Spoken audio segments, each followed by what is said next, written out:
ਵਾਹਿਗੁਰੂ ਜੀ ਕਾ ਖਾਲਸਾ ਵਾਹਿਗੁਰੂ ਜੀ ਕੀ ਫਤਿਹ। ਬਹੁਤ ਬਹੁਤ ਸੁਭਾਗਾ ਸਮਾਂ ਅੱਜ ਜੋ ਸਾਨੂੰ ਪ੍ਰਾਪਤ ਹੋਇਆ। ਇਸ ਸਮੇਂ ਦੇ ਵਿੱਚ ਕਲਯੁਗ ਦੇ ਸਮੇਂ ਦੇ ਅੰਦਰ ਜੋ ਚੱਲ ਰਿਹਾ ਦੌਰ ਤੇ ਅੱਜ ਦਾ ਸਮਾਂ ਜੋ ਵਿਸਾਖੀ ਦਾ ਸ਼ੁਭ ਦਿਹਾੜਾ ਆ ਰਿਹਾ ਹੈ, ਆਪਾਂ ਕੁਝ ਕੁ ਵਿਚਾਰਾਂ ਉਹਦੇ ਤੇ ਕਰੀਏ ਕਿਉਂਕਿ ਅੱਜ ਆਪਾਂ ਨਗਰ ਭਗਤਪੁਰਾ ਤਹਿਸੀਲ ਸੰਗਰੀਆ ਹਨੂੰਮਾਨਗੜ੍ਹ ਵਿਖੇ बैठे हैं तो कुछ गल्लां गुरु दियां करिए, कुछ क नगर दियां और रल मिल के आप सारे सांझ पाइए। आखो जी वाहिगुरू जी का खालसा वाहिगुरू जी की फतेह। कलयुग के समय के अंदर हमेशा साडी धरती के उत्ते खास करके भारत की धरती के उत्ते बड़े अत्याचार होंदे रहे। इत्थों लुटे जा रहे, दुनिया नूं उजाड़ी जा रही दुनिया नूं कोई भी संभालण वाला नहीं सी।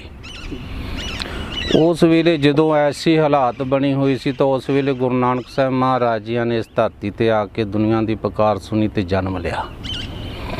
जदों अवतार धारण किया, दुनिया की हालात देखी तो दुनिया के चल रहे कर्म नूं सतगुरु जी दे उस समय दे में गुरु नानक साहब महाराज जी के समय बाबर का राज सी। बाबर उस वेले का राजा सी।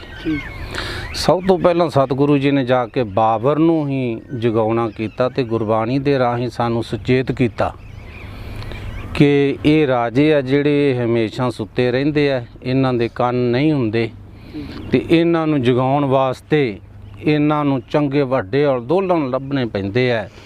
सतगुरु जी ने बाबर दे सामने जाके जो शब्द उस समय दे वरते, राजे शीं मकंदम कुत्ते जाए जगैन पै सुते, इन्हां नूं जगाया जावे। गुरु नानक साहब महाराज जी ने मिशन की आरंभ की। नानक छिक्का मारिया, एक निर्मल पंथ चलाया। पंथ चल रहे सन, वर्ण चल रहे सन, पर दुनिया की बड़ी लुट हो रही सी, खिचा धू हो रही सी, दुनिया की दुर्दर्शना हो रही सी। इस समय दे विच गुरु नानक साहब महाराज जी ने निर्मल पंथ की सिरजना की, अपनी बाणी उचारण की, अपनी विद्या उचारण की और अपने धर्म की सिरजना की।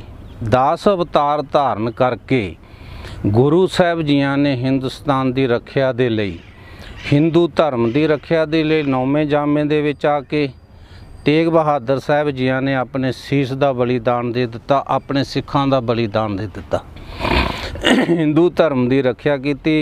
असी गुरु का शब्द पढ़ते हैं, तिलक जंजू तांका प्रभ राखा, कलू काल में कियो बड़ साका। गुरु तेग बहादुर महाराज जी के घर साहब श्री गुरु गोबिंद सिंह महाराज जी ने अवतार धारण किया। पटना साहब की धरती ते 1666 दे विच गुरु साहब जी ने जिस वेले अवतार धारण किया, उस वेले गुरु तेग बहादुर महाराज अशाम की धरती ते सी। अशाम की धरती ते भी बड़ा रौला पिया होया सी राजे महाराजा दा। उस समय उस समय दे विच अपने हिंदुस्तान की भारत की धरती के उत्ते रियासतां दे विच वंडिया होया सी। तकरीबन 557 तो ज़्यादा रियासतां सन ते आपस में छोटे छोटे खित्तियां दे पिछे दुनिया लड़ लड़ के मरदी सी। गुरु गोबिंद सिंह महाराज जी ने धर्मां नूं ते साडे कर्मां नूं सारी दुनिया नूं इकट्ठियां करके गुरु नानक साहब महाराज जी के स्कूल दे विच तकरीबन 240 वरे पढ़ाई कराई गई। 240 वरे पढ़ाई कराउण तो बाद सतगुरु जी ने 4 वर्णां दा, खत्तरी ब्राह्मण सूद वैश्य 4 वर्णां दा एक कंपीटिशन करवाया। उस दे विचों जिहड़े लोग फस्ट आए उन्हां नूं खालसा स्वरूप दे दिता, खालसा सजा दिता। 1699 की ईस्वी में जो गुरु गोबिंद सिंह महाराज जी ने खालसा पंथ की स्थापना की, उहदे विसाखी का शुभ दिहाड़ा सी। 1699 ईस्वी सी ते सतगुरु जी ने पूरे देशों विदेशों दे विच स्नेह भेज के पूरे देशों विदेशों तो पूरे देश दीयां संगतां नूं इकट्ठिया कीता, जिस दे विच पूरे देश दे राजदूत भी मौके ते मौजूद सन, राजे महाराजिਆਂ ਦੇ। ਤਾਂ सतगुरु जी ने उस वेले 5 प्यारिਆਂ की स्थापना की।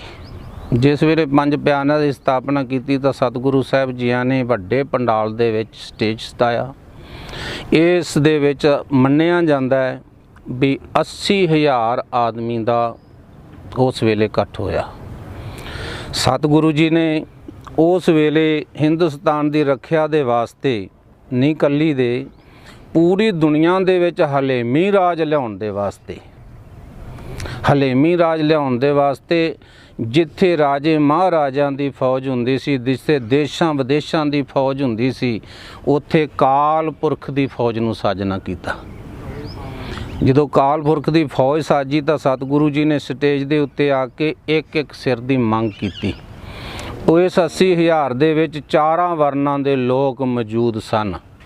ਗੁਰੂ ਸਾਹਿਬ ਜੀਆਂ ਨੇ ਬਿਨਾਂ ਕਿਸੇ ਦਵੈਨ ਤੋਂ, ਬਿਨਾਂ ਕਿਸੇ ਈਰਖਾ ਤੋਂ ਆਖਿਆ, ਕਿਸੇ ਨੇ ਵੀ ਗੁਰੂ ਦਾ ਪਿਆਰ ਲੈਣਾ, ਜੋ ਗੁਰੂ ਦਾ ਸਿੱਖ ਹੈ ਉਹ ਸੀਸ ਭੇਟ ਕਰੇ।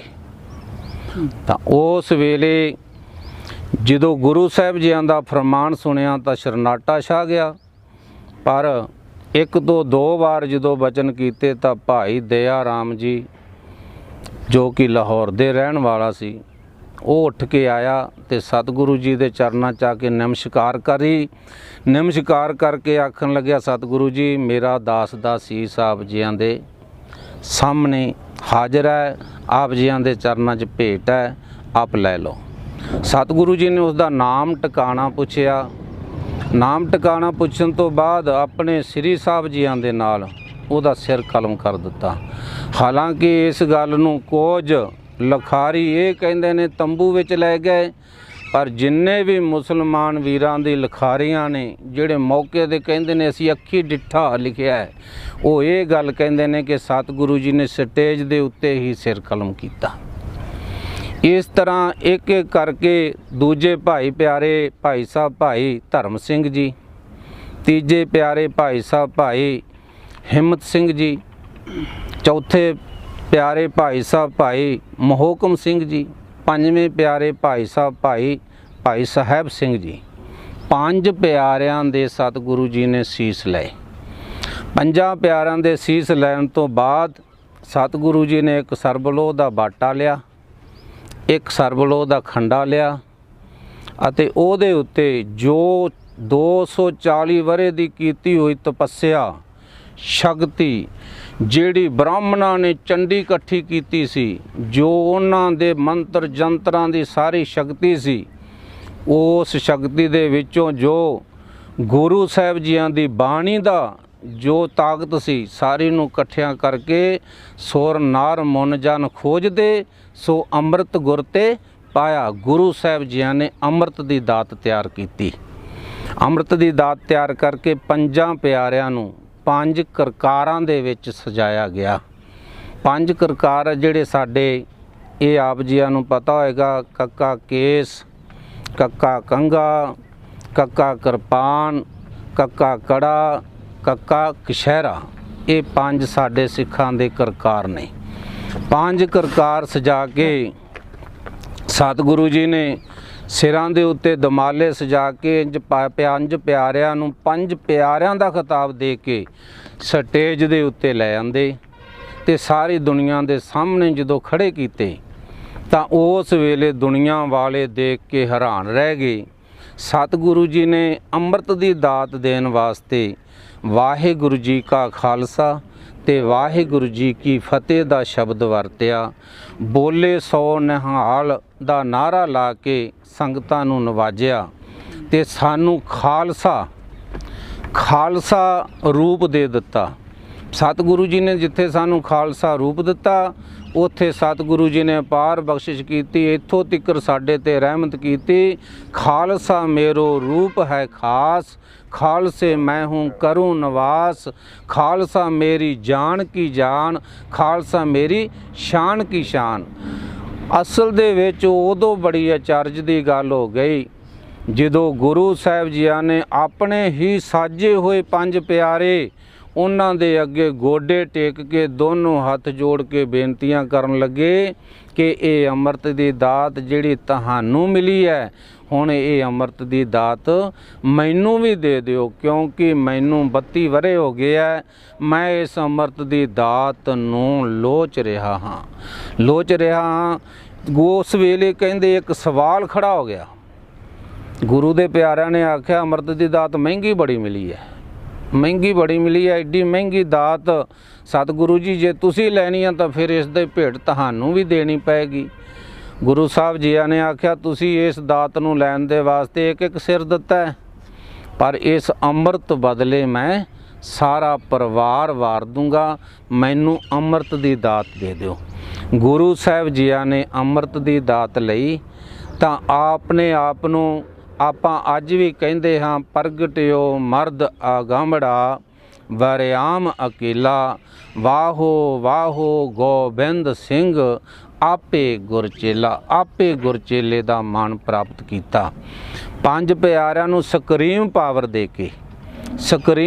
ਦੇ ਕੇ ਪੰਥ ਦੀ ਸਾਂਭ ਸੰਭਾਲ ਦੀ ਦੌਰ ਉਹਨਾਂ ਦੇ ਹੱਥ ਦੇ ਦਿੱਤੀ। ਸਤਿਗੁਰੂ ਜੀ ਨੇ ਆਪ ਪੰਥ ਦਾ ਹੁਕਮ ਮੰਨਣ ਦੀ, 5 ਪਿਆਰਿਆਂ ਦਾ ਹੁਕਮ ਮੰਨਣ ਦੀ ਖਾਲਸਾ ਪੰਥ ਨੂੰ ਹਦਾਇਤ ਦੇ ਦਿੱਤੀ। ਸਾਨੂੰ ਸਿੱਖ ਨੂੰ ਸਿੱਖ ਸੱਜਣ ਦੇ ਵਾਸਤੇ 5 ਕਰਕਾਰਾਂ ਦੇ ਵਿੱਚ ਰਹਿਣ ਦੀ ਅਤੇ ਅੰਮ੍ਰਿਤ ਵੇਲੇ 5 ਬਾਣੀਆਂ ਦਾ ਪਾਠ ਕਰਨ ਦੀ ਹਦਾਇਤ ਦੇ ਦਿੱਤੀ। ਜਿਹੜੀਆਂ ਕੁਰੀਤੀਆਂ ਅੱਜ ਸੰਸਾਰ ਦੇ ਵਿੱਚ ਚੱਲ ਰਹੀਆਂ ਕੁਰੀਤੀਆਂ ਨੂੰ ਸਤਿਗੁਰੂ ਜੀ ਨੇ ਉਸ ਵੇਲੇ ਆਪਣੀ ਸੱਭਿਆਚਾਰ ਦੇ ਵਿੱਚ ਪਿਆਰੀ ਸਾਧ ਸੰਗਤ ਨੂੰ ਸਵਾਰਨ ਦਾ ਕੰਮ ਕੀਤਾ ਹੈ। ਸਿੱਖ ਨੂੰ ਸਾਫ ਸੁਥਰਾ ਰਹਿਣ ਦਾ, ਕੇਸਾਂ ਦੇ ਵਿੱਚ ਕੰਘਾ ਕਰਨ ਦਾ, ਆਪਣੇ ਕੋਲ ਉਹ ਕੰਘਾ ਸਪੈਸ਼ਲ ਲੱਕੜ ਦਾ ਰੱਖਣਾ, ਕਛਹਿਰਾ ਸਪੈਸ਼ਲ ਪਾਉਣਾ ਤਾਂ ਜੋ ਇੱਕ ਦੂਜੇ ਦੇ ਕੋਈ ਕੱਪੜੇ ਨਾ ਪਹਿਨ ਸਕੇ, ਔਰ ਵਰਦੀ ਵੱਖਰੀ ਰੱਖਣੀ, ਦੁਨੀਆ ਤੋਂ ਵੱਖਰਾ ਲਿਬਾਸ ਰੱਖਣਾ। ਖਾਲਸਾ ਇੱਕ ਐਸਾ ਰੂਪ ਹੈ ਪੂਰੀ ਦੁਨੀਆ ਦੇ ਵਿੱਚ ਛੁਪ ਨਹੀਂ ਸਕਦਾ। ਸਤਿਗੁਰੂ ਜੀ ਤੋਂ ਸਵਾਲ ਪੁੱਛਿਆ ਗਿਆ, ਸਤਿਗੁਰੂ ਜੀ ਖਾਲਸਾ ਸਾਜਣ ਦੀ ਕੀ ਜ਼ਰੂਰਤ ਪਈ? ਤਾਂ ਸਤਿਗੁਰੂ ਜੀ ਨੇ ਆਖਿਆ ਜਦੋਂ ਮਨੁੱਖ ਆਪਣੀ ਪਛਾਣ ਭੁੱਲ ਜਾਵੇ ਤਾਂ ਉਦੋਂ ਉਹਨੂੰ ਉਹਦੀ ਪਛਾਣ ਕਰਾਉਣੀ ਜ਼ਰੂਰੀ ਹੋ ਜਾਂਦੀ ਹੈ, ਕਿਉਂਕਿ ਮਾਨਸ ਕੀ ਜਾਤ ਏਕ ਪਛਾਣਬੋ, ਮਾਨਸ ਦੀ ਜਾਤ ਹਾਂ ਅਸੀਂ, ਬੰਦੇ ਰੱਬ ਦੇ ਹਾਂ ਤੇ ਰੱਬ ਨੂੰ ਲੱਭਦੇ ਹਾਂ। ਹਿੰਦੂ ਮੁਸਲਮ ਸਿੱਖ ਈਸਾਈ ਸਾਰੇ ਬੰਦੇ ਰੱਬ ਦੇ ਹਾਂ ਤੇ ਮਾਨਸ ਸਾਡੀ ਜਾਤ ਹੈ। ਇਸ ਜਾਤ ਦੇ ਵਿੱਚ, ਮਾਨਸ ਜਾਤ ਦੇ ਵਿੱਚ ਰਹਿ ਕੇ ਅੱਜ ਤੱਕ ਜਿੰਨੇ ਅਵਤਾਰ, ਔਲੀਏ, ਪਕੰਬਰ, ਪੀਰ ਆਏ ਨੇ, ਸਤਿਯੁਗ ਦੇ ਵਿੱਚ, ਤ੍ਰੇਤੇ ਦੇ ਵਿੱਚ, ਦੁਆਪਰ ਦੇ ਵਿੱਚ ਤੇ ਕਲਯੁਗ ਦੇ ਵਿੱਚ ਗੁਰੂ ਨਾਨਕ ਸਾਹਿਬ ਮਹਾਰਾਜ ਜੀ ਅਵਤਾਰ ਆਏ ਨੇ। ਜਦੋਂ ਕੋਈ ਸ਼ਕਤੀ ਮਿਲਦੀ ਹੈ ਤਾਂ ਸ਼ਕਤੀ ਸ਼ਸਤਰ ਦੀ ਮਿਲਦੀ ਹੈ, ਵਿਦਿਆ ਦੀ ਮਿਲਦੀ ਹੈ।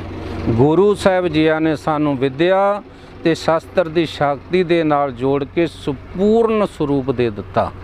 ਇਹ ਸੰਪੂਰਨ ਸਰੂਪ ਹੈ ਜਿਹੜਾ ਇਹ ਕਿਸੇ ਇੱਕ ਦਾ ਨਹੀਂ, ਕਿਸੇ ਧਿਰ ਦਾ ਨਹੀਂ, ਇਹਦੇ ਵਿੱਚ ਕੋਈ ਵੀ ਜੀਵ ਆਪਣਾ ਲਾਹਾ ਪ੍ਰਾਪਤ ਕਰ ਸਕਦਾ, ਗੁਰੂ ਦੀ ਖੁਸ਼ੀ ਪ੍ਰਾਪਤ ਕਰ ਸਕਦਾ।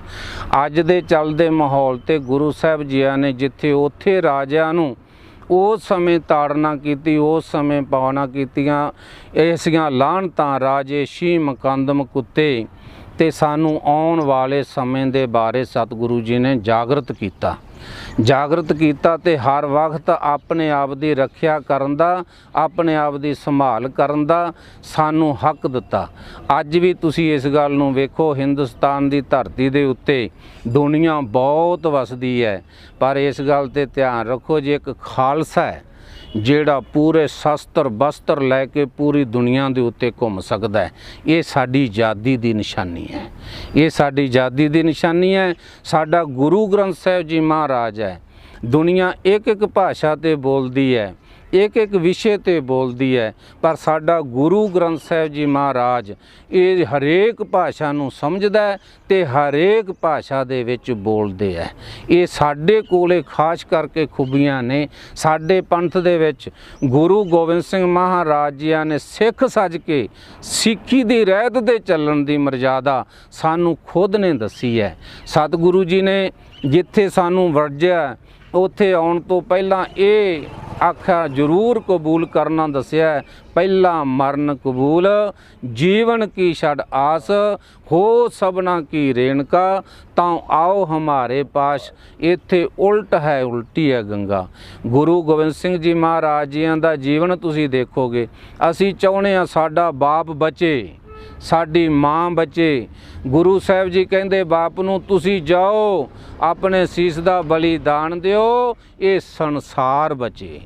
ਅਸੀਂ ਕਹਿੰਦੇ ਹਾਂ ਸਾਡੇ ਧੀਆਂ ਪੁੱਤਰ ਬਚਣ, ਉਹਨਾਂ ਦੀਆਂ ਸ਼ੌਕਤਾਂ ਬਣਨ, ਉਹਨਾਂ ਦੇ ਮਹਿਲ ਮਲਾਰੇ ਬਣਨ। ਸਤਿਗੁਰੂ ਜੀ ਕਹਿੰਦੇ ਨਹੀਂ, ਤੁਸੀਂ ਨੀਆਂ ਦੇ ਵਿੱਚ ਚਿਣੇ ਜਾਓ, ਇਹਨਾਂ ਦੁਨੀਆ ਦੇ ਮਹਿਲ ਬਣਨੇ, ਮਹਿਲਾਂ ਦੇ ਵਿੱਚ ਰਹਿਣ। ਗੁਰੂ ਦੇ ਘਰ ਦੀ ਗੰਗਾ ਜਿਹੜੀ ਇਹ ਉਲਟ ਵਗਦੀ ਹੈ, ਉਲਟੀ ਗੰਗਾ ਜਮਨ ਮਲਾਣੀ, ਇਹ ਉਲਟੀ ਗੰਗਾ ਜਾ ਕੇ ਵਸਦੀ ਹੈ। ਇਸ ਕਰਕੇ ਆਓ ਗੁਰੂ ਦੇ ਚਰਨੀ ਲੱਗੀਏ ਤੇ ਗੁਰੂ ਦੇ ਚਰਨੀ ਲੱਗ ਕੇ ਆਪਣੇ ਜੀਵਨ ਨੂੰ ਸਫਲਿਆ ਕਰੀਏ। ਵਿਸਾਖੀ ਦਾ ਕੱਲ੍ਹ ਨੂੰ ਸ਼ੁਭ ਦਿਹਾੜਾ ਹੈ। ਸਾਰੀਆਂ ਸੰਗਤਾਂ ਨੂੰ ਵਿਸਾਖੀ ਦੇ ਦਿਹਾੜੇ ਦੀ ਲੱਖ ਲੱਖ ਵਧਾਈ ਹੋਵੇ। ਸਤਿਗੁਰੂ ਸਭ ਨੂੰ ਆਪਣੇ ਚਰਨਾਂ ਦੇ ਨਾਲ ਜੋੜਨ, ਗੁਰਸਿੱਖੀ ਜੀਵਨ ਬਖਸ਼ਣ। ਬੋਲਿਆ ਭੁੱਲ ਚੁੱਕ ਮਾਫ। ਵਾਹਿਗੁਰੂ ਜੀ ਕਾ ਖਾਲਸਾ, ਵਾਹਿਗੁਰੂ ਜੀ ਕੀ ਫਤਿਹ।